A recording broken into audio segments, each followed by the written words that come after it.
Top quality और consistent performance के लिए सिर्फ सिल्वर पंप्स। टॉप क्वालिटी और कंसिस्टेंट परफॉर्मेंस के लिए सिर्फ सिल्वर पंप्स, नाम याद रखना। आता आम्ही जवळपास 10,000 वारकरी आमच्या पंढरपूरला जातात आज आहे आणि 25 तारखेला आहेत. काही बसेसही गेलेले आहेत, आता काही ट्रेनने वारकरी जात आहेत. चांगलं आहे. म्हणजे आषाढीच्या वेळेला खूप मोठी गर्दी त्या ठिकाणी असते. पांडुरंगाचं दर्शनही होत नाही, नीट स्नानही होत नाही आणि म्हणून त्यानंतर आमच्या लोकांनी ठरवलं की आपण नंतर जाऊ, आम्हाला एक ट्रेनची व्यवस्था करून द्या. मग आम्ही त्यांना ट्रेनची व्यवस्था करून दिलेली आहे. सगळे तुम्ही पण जात आहे, वारकरी त्या ठिकाणी जात आहेत. मी सपत्नीक त्यांच्यासोबत त्या ठिकाणी जातोय. विठ्ठलाला काय सांगले, कारण पावसाने त्याला आषाढीला घातलेलं पण आता मी ते सांगेल पांडुरंगाला की बाबा आता चांगला पाऊस पडू दे. पेरण्या चांगल्या झाल्या, उगवणं चांगलेलं आहे, पण आता थोडं पावसाने दडी मारल्यामुळे त्या ठिकाणी शेतकरी अडचणीत आलेला आहे.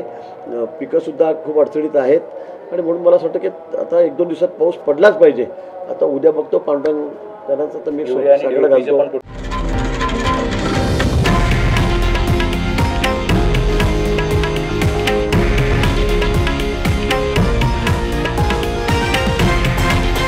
हे आहे देशातील नंबर 1 न्यूज नेटवर्क आणि आपण पाहत आहात TV9 मराठी, एकमेव.